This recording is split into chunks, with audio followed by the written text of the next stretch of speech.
Good morning, everybody. My name is Hallissey. I'm a global advisor, and I'd like to present to you some work GOAL is doing to test assistance approach to health resilience.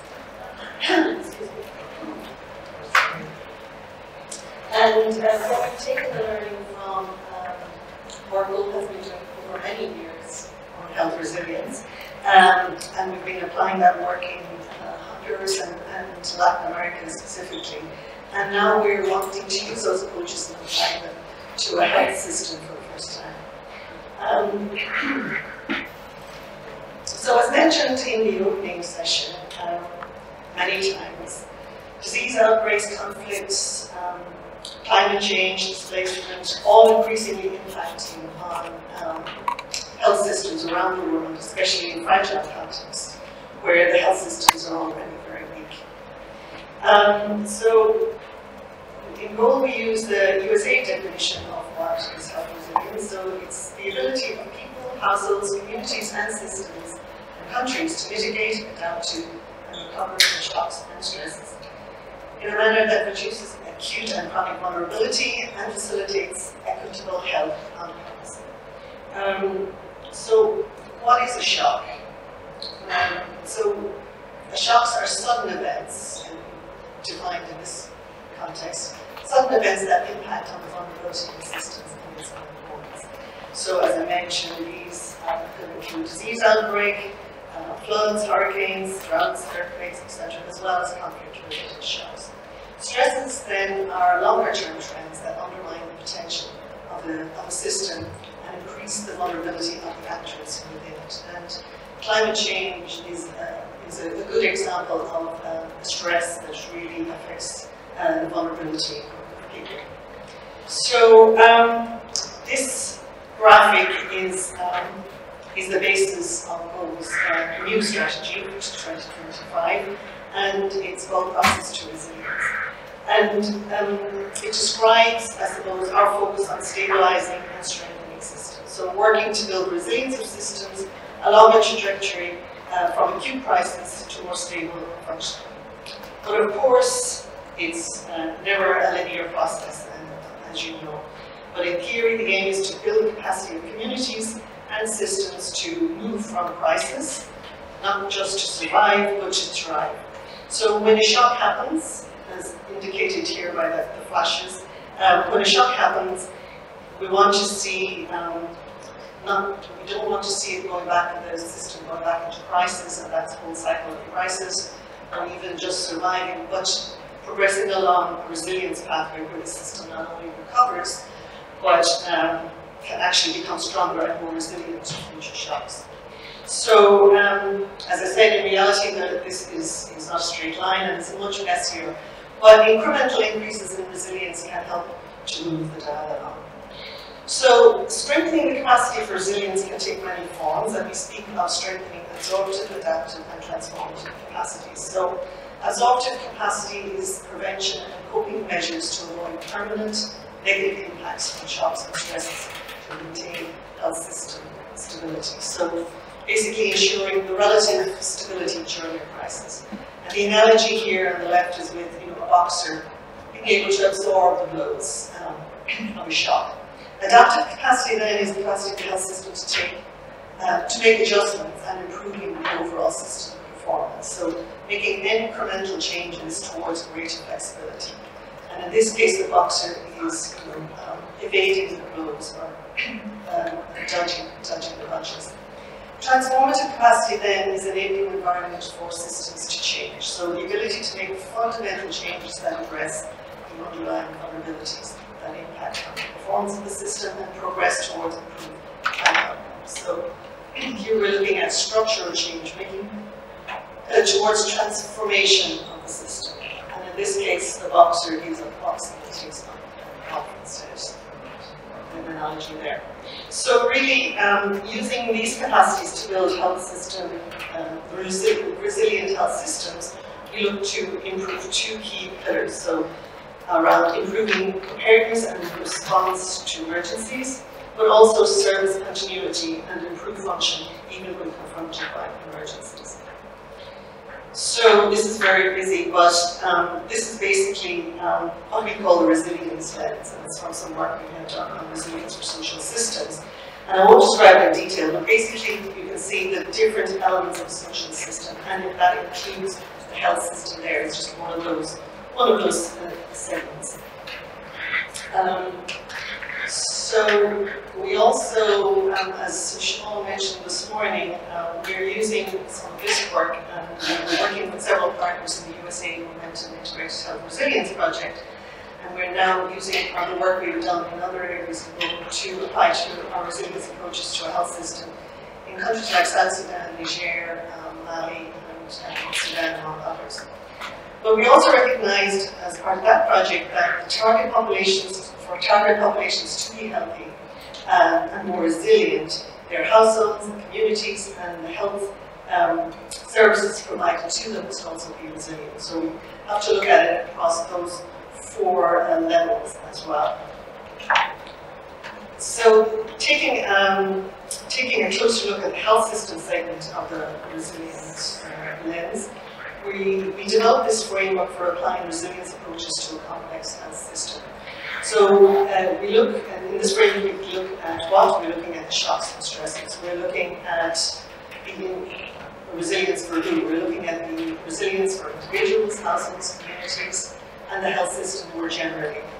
And then we're looking at the absorptive, adaptive, and transformative capacities within that system, and leading to resilience pathways for better health outcomes.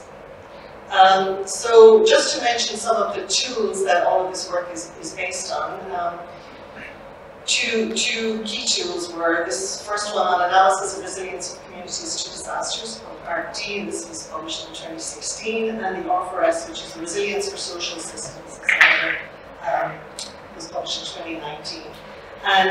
And we're currently adapting these tools for our health system. So under the Momentum project, we've adapted the RT, for example, to look at RT for health, where to measure community health resilience. So scoring communities across 16 key components of resilience with a focus on health.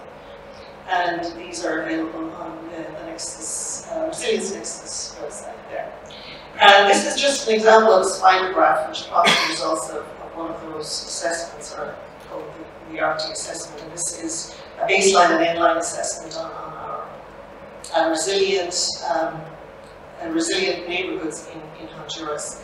And you can see there's been improvements over time on lots of the different 30 components. And there's an overall resilience score that's increased from 59 to 75 over the years. And this case study is also available. It's published on the International Journal of DRR, Disaster Risk Reduction, and is work we did with Harvard University. So all of this analysis, how does that translate into health system resilience? So we have developed guidance around developing health resilience strategies as well, across the different levels, as I mentioned.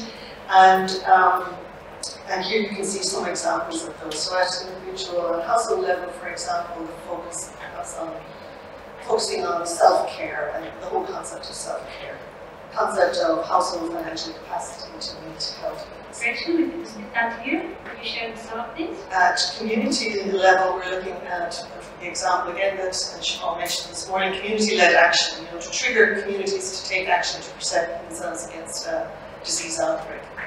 And then at system level, surge capacity, disease surveillance, emergency preparedness and response planning, early warning and response systems.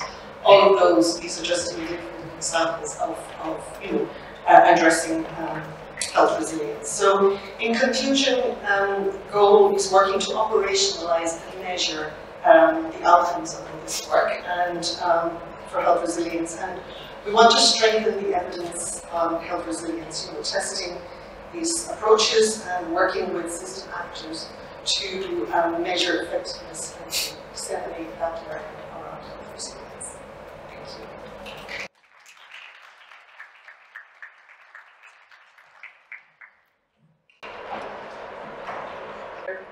Presentation of me is from Mission Cara and is going to speak to trust in a time of crisis.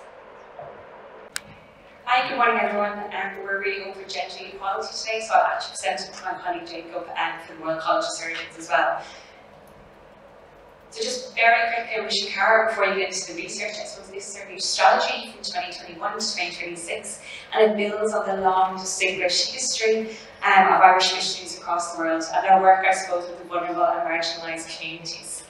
So what we've done is we've talked to our members, we have 80 members of Mission Cara, we've talked to our donors, we've talked to staff and our board, and we, I suppose, come together with as much as we could in one page, I suppose, a strategy for the future as well. I suppose we've looked at the achievements of Mission Cara and our members across the world, but also gaps, looking at the future priorities for Mission Cara and our members, and the trends kind of globally as well in development.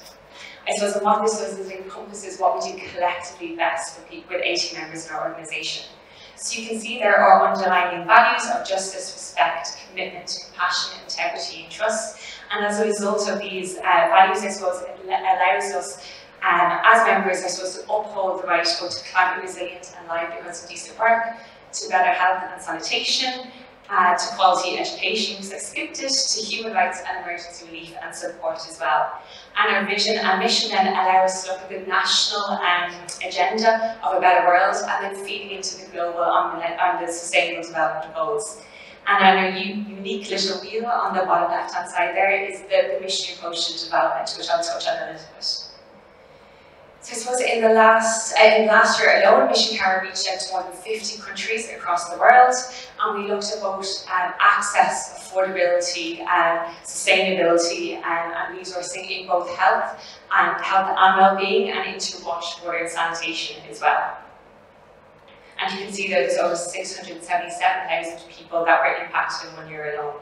So very quickly, before I give over to the surgeons, the missionary approach to development, I suppose, it allows us, I suppose it's a unique feature of Mission Cara work. It distinguishes missionaries different to other development actors. Although missionaries do work in development and humanitarian spheres, I suppose it allows us to boast the incredible work that they managed to do. So you can see there from the holistic approach. So the holistic approach for a person is looked at. It's not the individual, it's the context in which they live, including safeguarding and resilience as well. Their prophetic vision, so a better world for everyone, every individual and every community. This personal witness, missionaries have been in these countries for many, many years, and as a result of that are usually frontline workers. They're usually first responders in times of emergency and in other situations. There's also long-term commitment. As I said, the missionaries are usually there for decades, if not centuries, and then the last one then is crossing boundaries as well. And this shows that missionaries remain in conflict and effective nations as the conflict is there. They don't hide away from the crises that are around the world. And as a result of the missionaries and the work we do, we're really privileged to link with the Royal College of Surgeons, who then looked at some of our health responses in light of COVID-19 as well. So just to invite Jacob then to invite on that. Thank you. Thank you. Good morning, everyone. And I'm the mystery man here. I'm indeed from the Royal College of Surgeons. My name is Jacob, and I am a researcher there. And we partner with Mission Cara to look at the effect of COVID-19 in Kenya and Tanzania and the facilities that Mission Cara supports. And just to give a bit of a background on COVID-19, COVID-19 pandemic hit those countries pretty much the same pace, or it spread across the world. So in March, they reported their first cases. The challenges, the differences were different that we are familiar with. Here in Ireland, you know, they have a different type of economy, especially rural areas where people can, the economy is called hand to mouth, which means that you need to collect meats on a daily basis to feed yourself and family. So you can imagine that in itself is a challenge on a daily basis. Yet put a layer of pandemic on it, and then you have a real problem to address. And Mission Cara supported those communities and health facilities addressing healthcare issues for those communities in various ways, and we were commissioned to do a study and look at the issues. We look at primary level facilities, dispensaries, blood centers, district hospitals, and the role of these facilities that they're usually the first and often the last point of contact for rural people in rural Africa when they seek care for a variety of health problems. We wanted to look at, like I said, the effect of the pandemic. We wanted to look at how facilities responded, adapted, and continued to deliver services, and what were the achievements and strategies to overcome the issues. We had a small sample of 7 facilities, small but rich in diversity, because we look at smaller hospitals which have catchment areas below 4,000, and a large hospital, catchment population which equals to half the population of Ireland, which is 2.5 million, and one of the hospitals serves about people. Sources of information in our studies, we conducted interviews with a range of people in different roles, then we conducted desk reviews of reports and surveys, and the study is pretty fresh, it's just been conducted 3 months ago. It's still work in progress, and we report the detailed analysis of the findings. Just an overview of respondents. We had different clinicians, nurses, anesthetists, people in charge of different functions in the hospital. Pretty gender balanced sample, I have to say. A little bit more male than female, but still pretty good. And we took a health system. This is again, as we researchers do a busy slide, but just to kind of take you through the columns, there's the kind of phases which is similar to the work that Paul has done. We have the initial phase, the crisis phase, the active implementation phase, the sustainment phase, which kind of represent the different phases of how the pandemic evolved. And in the rows you have the inner factors, outer factors, and the response at the bottom, individual responses of the facilities that we identified in our study. The goal today is not to talk about the actual implementation, measures to contain the virus. We all know the masks, sanitizers, access to water, all the different things. Just look at the, the way things that work and didn't work in the response. So, in the initial phase of the pandemic, the first response that we have of healthcare workers in this week is that we assess what's fear and shock. We all know that pandemic, which is related to COVID. Most of us thought that this virus is going to kill us, and we were all afraid of our lives and the lives of our relatives. And the same happened in these facilities. People, the first initial response was, we need to protect us and our staff, because if we get sick and if we die, there will be nobody to provide health services to our communities. But as the pandemic progressed and there was more information available how to contain it, the response became more complex and measures being put in place to also to protect the clients and the people who come and seek care. Sustainment phase, yes, in the sustainment phase, maintenance of the IPC measures, outreach activities, and scale of vaccinations, which obviously help to overcome the issues related to the pandemic. So what worked? I don't have much time to talk in details about the different things, but teamwork, making sure that everyone who gets a role in addressing issues of the pandemic is recognized and is part of a functional team was a key thing. Sharing and learning information, especially at the beginning, there was very little known. There was a little bit of chaos, particularly in Tanzania, in relation to the national response. It wasn't very clear and it was very confusing. The government denied there was in May they announced that Tanzania is COVID-free. That confused a lot of people and the House, and in result the staff. We interviewed had a problem in how to explain to people that's actually not the case. Collaboration with government, again, it's very key. Community education, going out and telling people, look, this is not what you think it might be. We are professionals are here to tell you how to deal with the pandemic. And again, provision of objective, scientifically sound, and consistent information is key to address the challenge. All has worked very well for the staff facility, for the staff that we contribute to contain the pandemic. And one of the work is to assess the role of Mission Cara, the trust that was built over time when working with a partner that invests long term in those facilities is the key thing, because they were able to request additional help or redirect funding, and Mission Cara was responsible with country gap.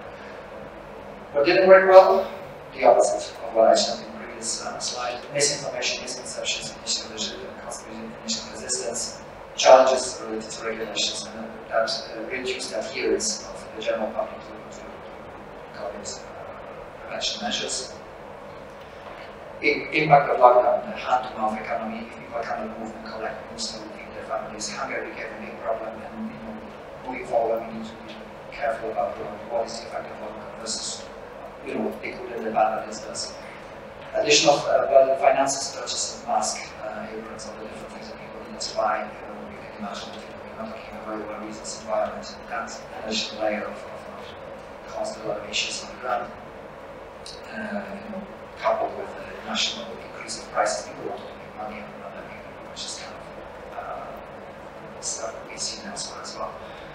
quick recommendations, preparedness.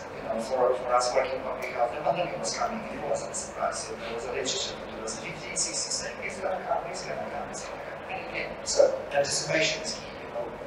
We have a global warning, global health crisis, global warning coming. We need to be kind of careful about how do we anticipate things and how do we prepare. Teamwork, again, partnerships, and the maintenance in terms of sustainability.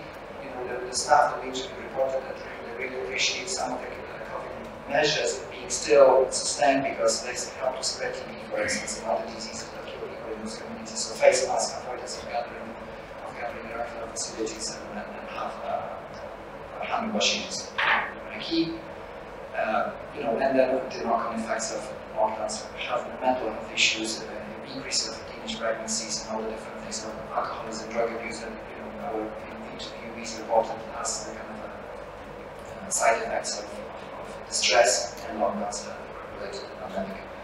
And from a health system perspective, there are all functional referral systems, moving patients safely from a place to place expected because they didn't have the ability to test and understand this patient has got labor, we suspect that, so the referral system is very, very vital. And the last slide is thank you. Thank you, and this is just to finish up as well. I want to say at the time, I suppose as an NGO, we're always a little nervous when you give research to an external organisation, but I suppose we've got a lot of lessons that we can take into our members and show further to epidemics or pandemics in the future as well. So the first one is one size doesn't fit all. Every person, every community, every context is very different. And I suppose the appreciation that the response needs to be tailored and context specific as well as person-centered and specific is really important, as well as flexibility and immediacy when it comes to something so emergent. There are some good residuals, I suppose, in COVID-19, and there always needs to be a silver lining as well. When it comes to improvements in infection prevention control measures, water and sanitation, and the basics of washing your hands, the importance of soap and fresh water as well is really important. But also, I suppose that the appreciation of that response of the missionaries, the women and the men who were there, their ability and the trust that they had and being able to respond as a result of that. And also feeding into the referral system. Not a duplication of their services, but making sure that the gaps were filled by the missionaries as well. And we've seen that across our facilities in Mission Car as well. And we all know behaviour change is slow, almost too slow a lot of the time, but the ability to act quickly and flexible is important. And then feeding back of these lessons. So we have the evidence now from the Royal College of Surgeons to make sure we're responsive, to make sure we have a resilient system into the future as well. And finally, trust in both personnel, facility care and messaging as well in the time of crisis. Thank you. Thanks very much, Niamh. And if we're at the Oscars, the music will be playing. But it was a lovely way to finish on the note of trust and the importance of that during the terrible period of the pandemic. Thanks very much. To our final speaker, Pieterse from DCU, who's going to speak about unsalaried health workers in Sierra Leone. It's Pieterse. I work at DCU at the School of Nursing, Psychotherapy and Community Health, and I'm also an IRC Pathways RD of 2022. I'm going to talk about my research, just an introduction to this research on unsalaried health workers in Sierra Leone. As I said, I started this year a 4-year research project on unsalaried health workers in Sierra Leone, and right now I'm just at the literature review stage. I would like to just kind of introduce a few of the questions I'll be asking about this particularly strange phenomenon of unsalaried health workers within a health system. Throughout the research, I'll be looking to find out how many unsalaried health workers there are in Sierra Leone post-Ebola, and what does the unsalaried status of health workers, how does it impact on service delivery, what drives the creation of unsalaried health workers, and why is this not addressed? How can this continue on for so long? So Sierra Leone is a very unusual country in terms of its health system. It has an official health workforce that includes a significant number of trained and certified health workers who work pretty much full-time, but yet they are employed as volunteers. In 2016, Sierra Leone Ministry of Health and Sanitation first officially acknowledged the existence of unsalaried health workers, and it produced a report called the Human Resources for Health Country Profile that contained this graph. It basically reads at the top, the unsalaried health workforce is roughly the same size as the Ministry of Health and Sanitation's employed workforce. So basically, it stated that they have over 9,000 unsalaried health workers, 50%, which is really pretty significant. It caught my eye. I have been working in Sierra Leone to conduct my doctoral research, and I came across quite a few unsalaried health workers, and I was wondering ever since, kind of, did anyone collect the numbers? So did this happen in 2016? And if you look carefully at the slides, it's about half of those unsalaried health workers were kind of untrained, kind of additional staff, but the other half, 54% in total, are actually fully trained health workers that work full-time and receive no salary at all. The pie chart at the bottom there shows that 38% of these unsalaried health workers work in hospitals. Over 50% of them are dispersed in maternal child health posts, community health posts, and other community health centres. So they're really vital parts of the primary healthcare delivery and healthcare delivery overall throughout the system, and yet they're unsalaried. Something else that's really important to know about Sierra Leone is that it emerged from a brutal civil war in 2002 and has been relatively stable and peaceful in the past 20 years, yet it has some of the worst health indicators in the world. Neonatal, infant, under 5 mortality are all at the very bottom of the list of indicators, no matter which one you look at. Life expectancy is 55 years, it's also among the lowest in the world. Maternal mortality is among the highest, general quality is terrible. It's ranked among the bottom of the Human Development Index, Human Development Index 2021. So as you can see from most indices, if you have a look at the countries that it's surrounded by, you see that most countries that have similar sort of health outcomes are fragile states, countries that are affected by conflict, coups, civil wars, insurgencies that undermine the provision of healthcare. So why does Sierra Leone still find itself in this position? Well, nobody really knows, but it's really interesting that after 20 years of lots of health system strengthening, lots of large interventions, lots of interesting interventions that work really well in other countries, very little has been able to move the dial in Sierra Leone. And I personally think that the unsalaried health work is made of something to do with it, and I'm hoping to look into that a bit more in the next few years. So as I said, I'm currently working on the literature review side of things. I did a full trawl of all health systems research, or all health research that I could find in Sierra Leone, looking at any references to health workers, and eventually I found 23 peer-reviewed articles that had some kind of reference to unsalaried health workers or to volunteers. Very often a single throwaway comment where somebody is going to notice that there are unsalaried health workers. There is no research at all on the unsalaried health workers in Sierra Leone.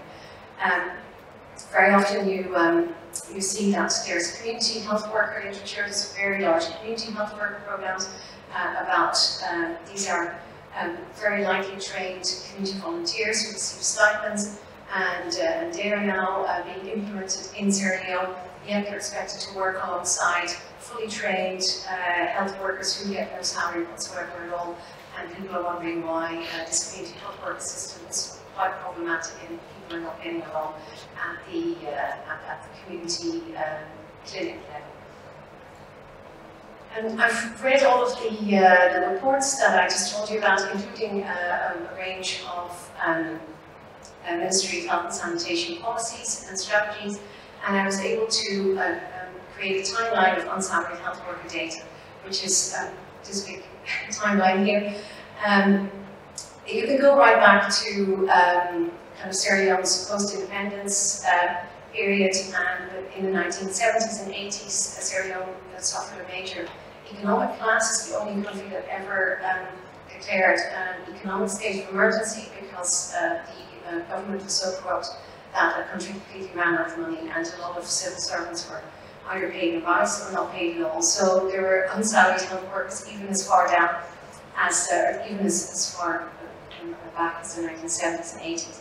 Then the Civil War, the health system collapsed, a lot of health workers fled.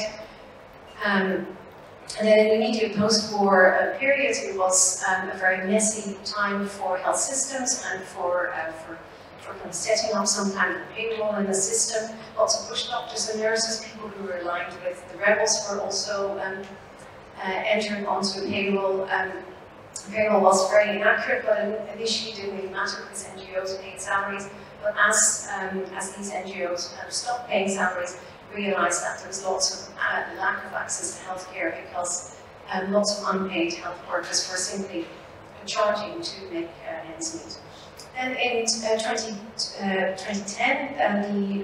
Sierra Leone introduced the Free Healthcare Initiative and made healthcare for children under 5, for pregnant women and lactating mothers completely free and point of service. And in preparation for that, the payroll was cleaned up, lots of those workers were removed, and lots of unsalaried health workers were then added to the payroll. So that, in a sense, was the beginning. Almost kind of a bit of a reset, but very soon I conducted my doctoral research in Sierra Leone between 2012 and 2014, and I encountered quite a few unsalaried health workers then.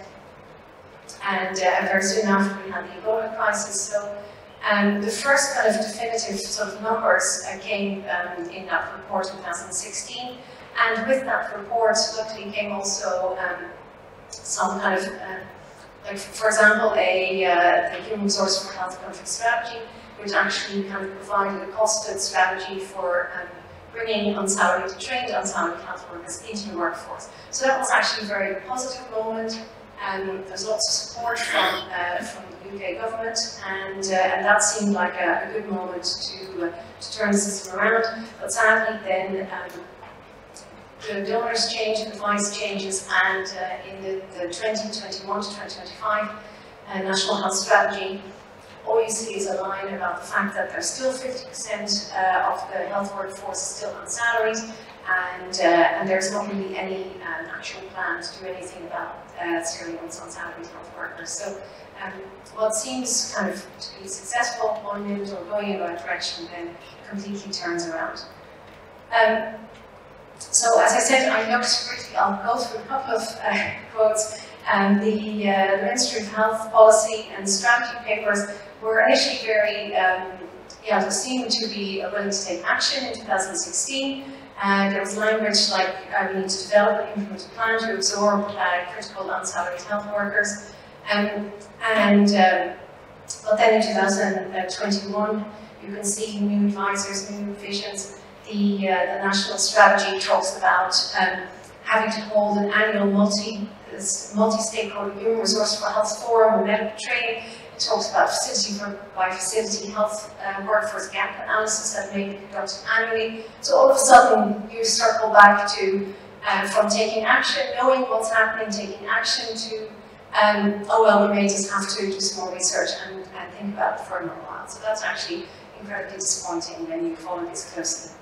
Just 2 more slides, just quickly showing you what seems to be happening in terms of the impact that unsalaried health workers might be having on healthcare delivery. Patients being asked to pay for health services that should be free is really common in Sierra Leone. It's very openly talked about it. I got lots and lots of those discussions when I conducted my research. 2020 Afrobarometer survey also showed that 50% of all Sierra Leoneans that they interviewed who had access to care had paid a bribe. And but as I said, there's no research on this, so there's no one actually connecting the fact that that health workers receive no salary and that there may be a lot of charging at health facilities. One of the quotes I came across, for example, was on a paper on the community health workers that talked about community health workers being able to spot the tensions between communication gaps public communication gaps. That's very a nice euphemism. Again, between health workers and their communities. The fact that nurses were volunteers and at times had to supplement their income by selling vaccination cards. So you come across it, but nobody's really addressing it head on. In the Demographic and Health Surveys 2019, you can see that when they talk about problems of accessing healthcare, 72% of women report having problems with accessing healthcare, and 67% say the most common problem is getting money for treatment. So again, that's a large majority of people who should be receiving care for free. There's lots of other reasons why having unsalaried health workers in your health workforce is incredibly problematic. Another quote I came across in the context of Ebola was from a research paper by somebody who's also works in the district health medical team in Cailhan, in a very remote part of Sierra Leone where the Ebola outbreak started. And that particular person observed, finally, the issue of non-registered volunteer staff is of concern. If they're not captured by the information system, they may be left out when facility requirements for personal protective equipment is being considered. Volunteers will thus be more susceptible to acquiring and transmitting infectious diseases to co-workers, patients, and the community at large. So it's not just the fact that they might be charging for healthcare, it's also that they are not protected and therefore may become a vector in infectious diseases. In another, last one, in a paper on surgery and the terrible unmet need for surgical procedures, you find a quote, because volunteers have no official compensation structure, they're very difficult to hold accountable for the work they perform. Surgical providers found workarounds, noting that support staff tended to leave by the afternoon. One surgeon scheduled major surgical cases only in the morning. So again, you find that massive sort of inefficiencies are in part created by having a large unsalaried health workforce. That's it. There's lots of references here if you want them. Thank you.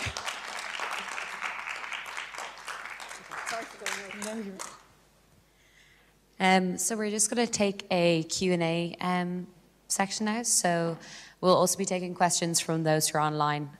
So does anyone have a question?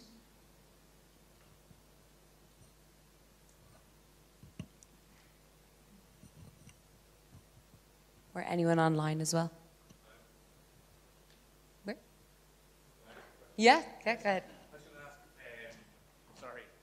Why do people become unsalaried healthcare workers? Like, are they seeking, is the income, well, maybe you don't know this because the research isn't there, maybe an idea from anecdotal evidence, but is the income high enough to justify it, or is it with a view to getting promoted and, having a salaried income?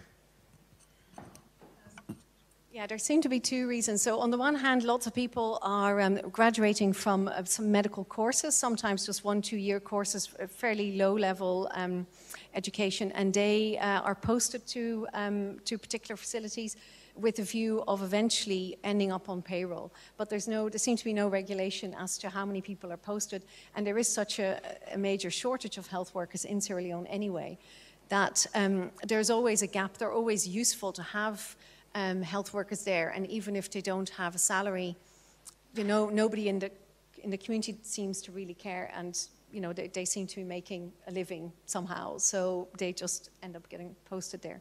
You also find cases of people actually having no qualifications at all, but still finding that if they attach themselves to a health facility, they may be able to charge for finding patient documents or something else to make them useful and to have to levy a charge.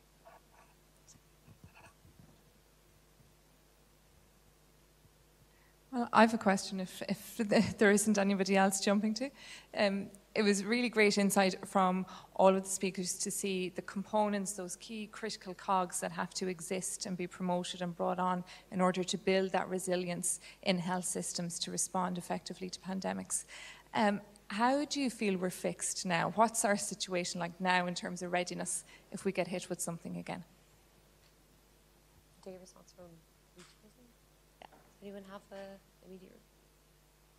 Yeah. Well, in terms of COVID vaccine, let's imagine a pandemic hits again, and are we going to repeat the same mistakes in terms of sharing of intellectual property, which I think is key for resilience and will form part of the pandemic treaty talks, and that's supposed to be a binding instrument that will, and at the moment there's talks that it will include a patent sharing element.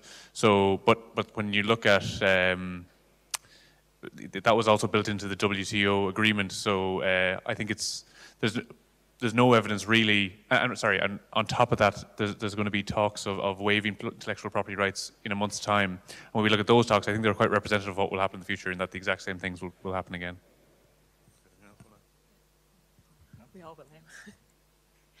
I suppose I wish I could be really optimistic about it, but I think it was said earlier as well. I think we knew this was coming. You know, it was no shock to us. You know, the WHO have said, you know, there is a global flu pandemic or epidemic coming. So I think we, you know, look at climate change. We also know that is coming. So I think we know already what's coming. And again, I think a bit of the issue is a bit of greed. You know, when we live in this side of the world, and we're so privileged to do so, that we very quickly forget our global south colleagues and our global south neighbours as well.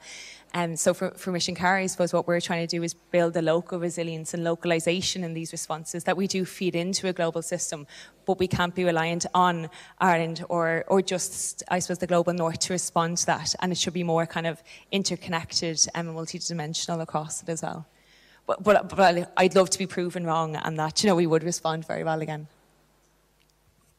On a more on a kind of a workforce human element of it, you know, it's all about, you know, the human preparedness for a pandemic. There's nothing else than us addressing the issues, you know, and the way we think about it, the way we perceive it. So obviously there's a lot of global lessons that we've learned, particularly in the global north, about how to respond to the pandemic. But in our studies, we've heard from people who work in the global south that, for instance, them being constantly exposed to threats such as Ebola, you know, help them to understand that pandemic early enough and say, hey, yet again, we need to put masks on, you know, and it's the same thing when you think about the bird flu from the early 2000s, you know, in Asia, you know, people were kind of ready to wear masks earlier than we. For us, it was like, why people talking about, you know, they are putting chains on us and stuff like that. We were not so used to. So right now, in terms of our own perception of how the pandemic, you know, is to be handled as kind of a difference, so we are in a better position now to address it.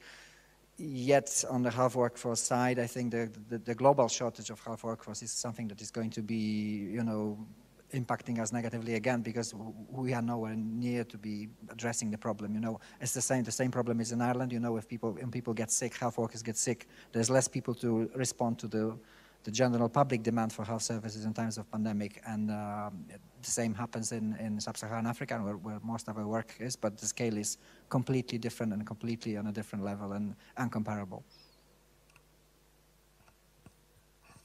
Maybe just to add to all of that, I mean, I do think, you know, we have learned a lot, and I think, for example, in the West Africa Ebola outbreak, there was a lot of lessons we learned there that I think probably helped when the COVID struck. But I think we have a long way to go. I think there's a lot of work we need to do, and this is why building health resilience is so important. And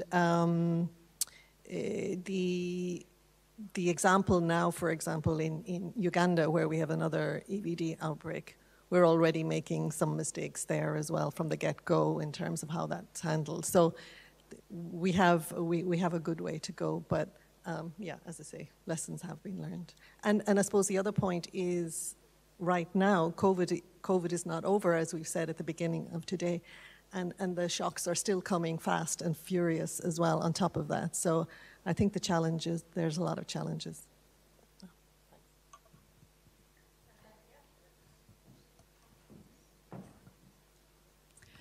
I think also that the lessons I see from looking specifically at Sierra Leone is that it's very hard to build resilience when the system is not working very well. And one of Marie's slides had this triangle, the pyramid, with all the different levels in which you can try to influence resilience. And at the very, very top was governance.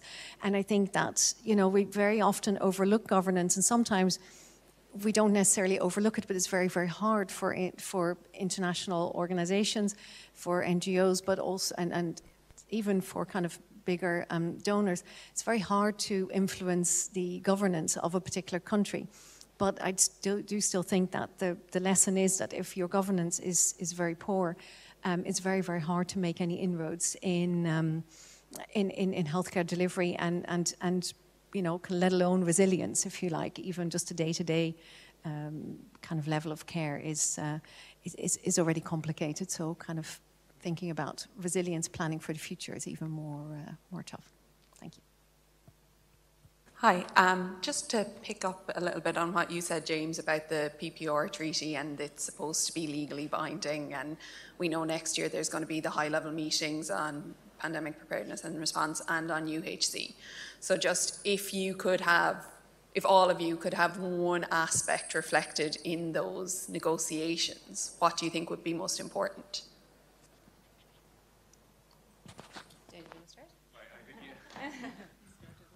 I'll give you 3 guesses. I think you.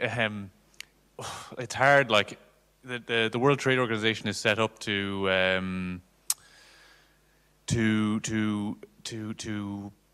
put power in the global north. Like it's fundamentally set up like that. You know, it's in that countries like the EU, pretty much everyone was in favour of this waiver except the European Union, Switzerland, Great Britain, and they could block it as a result. Like that's not going to. WTO don't care massively about what the pandemic treaty is doing. Nonetheless, it would be great if in a binding treaty, whatever that really means, included mechanisms to, like I was describing, for the conditionalities with EU or Irish funding to ensure life-saving medicines related to a public health emergency of international concern or a pandemic are, you know, accessible at affordable price and distributed and procured equitably. Does anyone else have a wish list on there for the pandemic treaty? Yeah, was there another question there? Thanks so much. And thanks so much for the great presentations. They were all really interesting. I was just going to ask James, you kind of actually answered part of my question, was the reason why Ireland was not in favour of waiving the intellectual property because of like political reasons, because it wasn't favoured at the EU level, and you answered that, so thank you. I was just wondering as well, do you think it was because of the fact that it was mRNA technology, which was so new and so novel, that there was resistance to allow it because it wasn't just like a, you know, you've got that technology already there, it might be more straightforward to open up the intellectual property for the recipe for vaccines, and because of that, do you think that might be why they didn't want to stunt innovation among pharmaceutical companies? Thanks. So I definitely think that made it more likely, but I think it probably would have happened anyway. If you look at the profits from the mRNA vaccines, they're much higher than both the profit margin on the individual vaccine and the profit margin on their overall sales are much higher than for Johnson & Johnson or AstraZeneca. So there's a big incentive there. And yes, there's a huge potential there. However, you know, if we look at the AstraZeneca vaccine, for example, they were originally going to make that completely open access, but then there was an intervention and that changed, so that those pushes are still there across the board. So it just made it more likely. But I would have been. I think it's very unlikely that it wouldn't have gone this way without the mRNA vaccine. But that's just a guess. Thanks. As not the expert now, just to say that straight away, I suppose another part, and you touched it very briefly, is COVAX. And I think, you know, this side of the world decided that, oh, we'll give through COVAX and that'll be enough. When we know, you know, there was no cold supply chain, there was no fridges in a lot of the places that we work in, or the vaccines were in short supply, or we didn't know if they were going to come, or they were near expiration as well. So I think a lot of the time we said we would do this and we put it under that kind of umbrella of COVAX, as well as that was our way of contributing when it wasn't sufficient and it wasn't enough. It wasn't good enough, I suppose, the response of COVAX. Yeah. Can I go ahead? Thank you very much, the panelists. Any of you, can you respond to my concern? Lessons learned, most of the governments have learned lockdowns as one of an approach of addressing pandemics or epidemics. But how can we work with governments so that they respect human rights while they are enforcing these lockdowns. I just give an example of Uganda, where I come from. There is a specific district where there is restriction to going to some place, but the police is quite heavy-handed at enforcing lockdowns.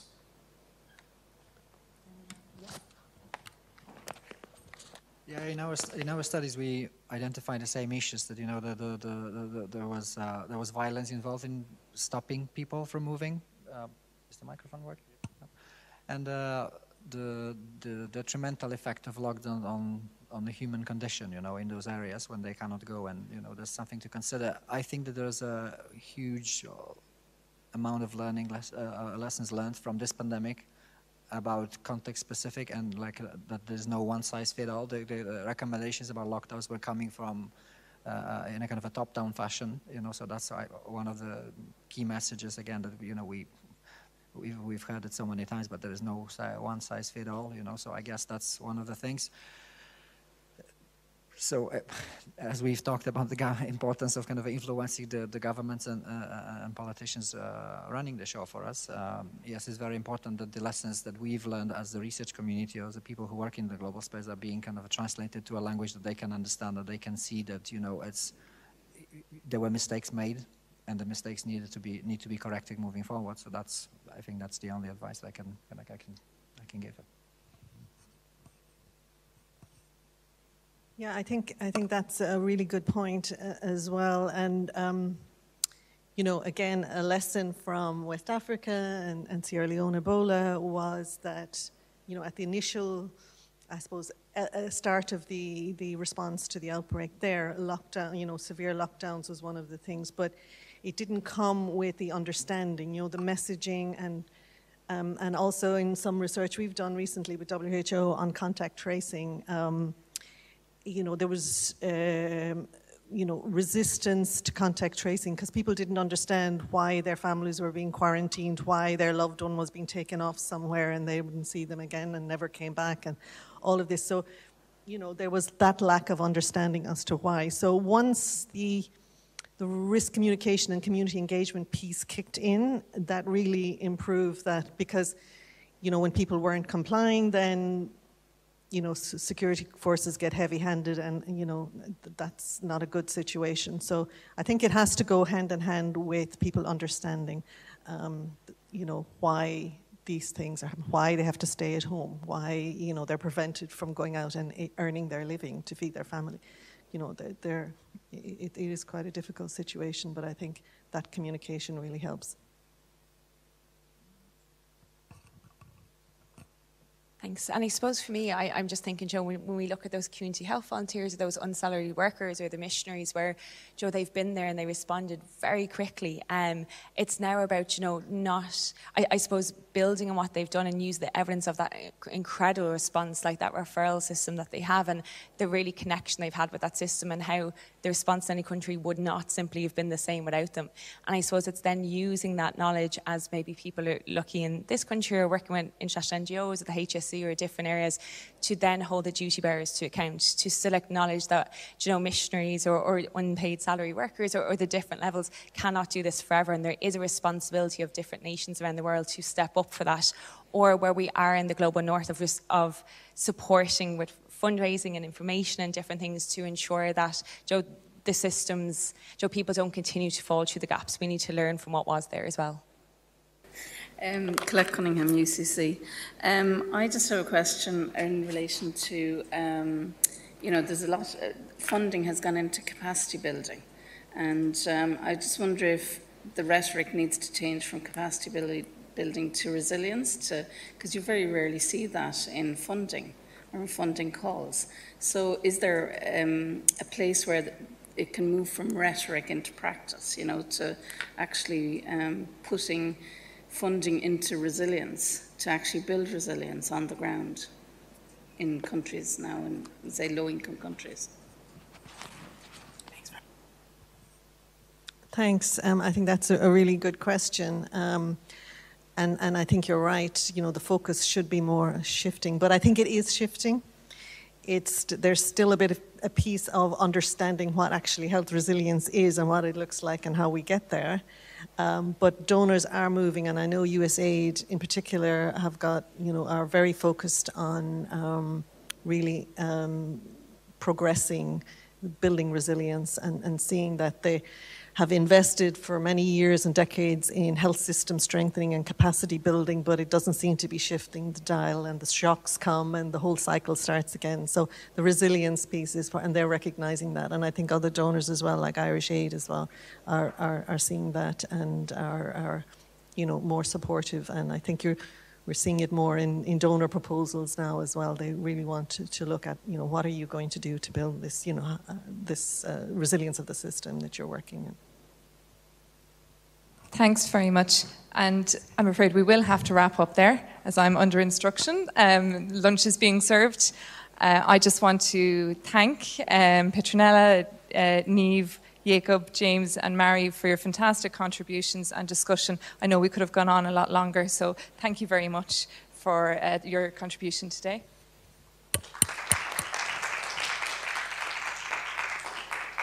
And I also want to thank my co-chair, Amy, and the technical staff who've been working very hard to keep us on track and responding to issues. So thanks very much. It's now lunchtime, so take a break, and I'm sure we'll have the opportunity to mingle again throughout the day. Thank you.